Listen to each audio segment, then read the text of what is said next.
Hi, வர ஞாயிற்றுக்கிழமை அன்னைக்கு மகா சிவராத்திரி வருது இல்லைங்களா? அதை பற்றி சில விஷயங்கள் நமக்கு சொல்றதுக்காக ஜோதிட ஆசான் வஜ்ரம் அருள்ராம் ஐயா அவங்க வந்திருக்காங்க. ஐயா வணக்கம். வணக்கம் அம்மா. மகா சிவராத்திரியை பத்தி எங்க நேயர்களுக்கு கொஞ்சம் சொல்லுங்க.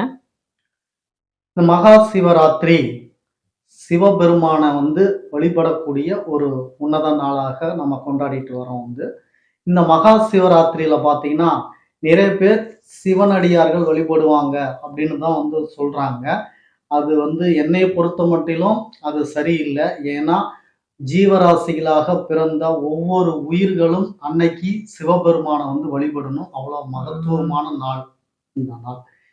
இது அம்மா சொன்ன மாதிரி 4 கால பூஜைகள் நடக்கும். வில்வ இலைகளால சிவபெருமான ஐயாவை அர்ச்சனை பண்ணுவாங்க. அவ்வளவு சிறப்பா சிவபெருமானுக்கு பண்ணும் பொழுது மனம் உவந்து மனம் மகிழ்ந்து தன்னுடைய தொண்டர்களுக்கு பக்தர்களுக்கு அவர் அருள்பாலிப்பார் அப்படின்னு சொல்லுவாங்க.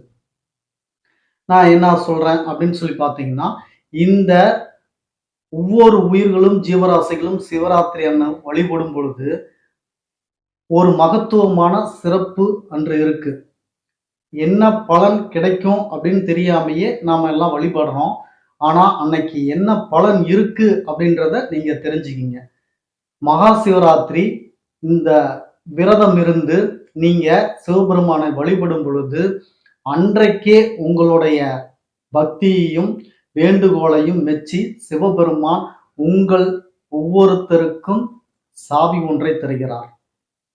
அதாவது விரதம் இருப்பவர்களுக்கு, இறைவனை அன்று நினைப்பவர்களுக்கு மட்டும் ஒரு சாவியை தருகிறார். அந்த சாவியினுடைய மகத்துவம் என்ன அப்படின்னு சொல்லி கேட்டீங்கன்னா, அந்த சாவி என்பது ஒருவரின் ஆயுள் எப்போ முடிகிறதோ அப்பொழுது கைலாயத்தின் கதவை திறந்து கொண்டு இறைவனடியை சேர்ந்து விடலாம்.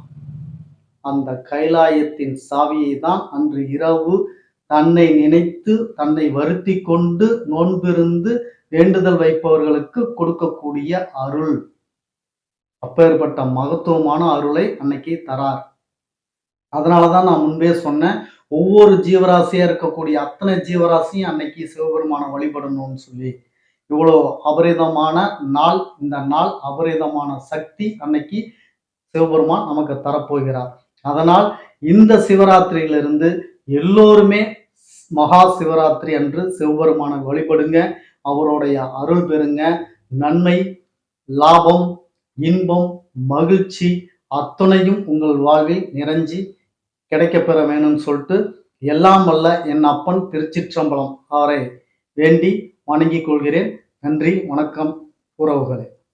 நன்றிங்க ஐயா. நன்றி. இப்படிப்பட்ட நல்ல தகவல்களை தெரிந்து கொள்ள நம்ம சேனலை சப்ஸ்கிரைப் பண்ணுங்க, ஃபாலோ பண்ணுங்க, அப்படியே லைக் பண்ணுங்க. பாய்.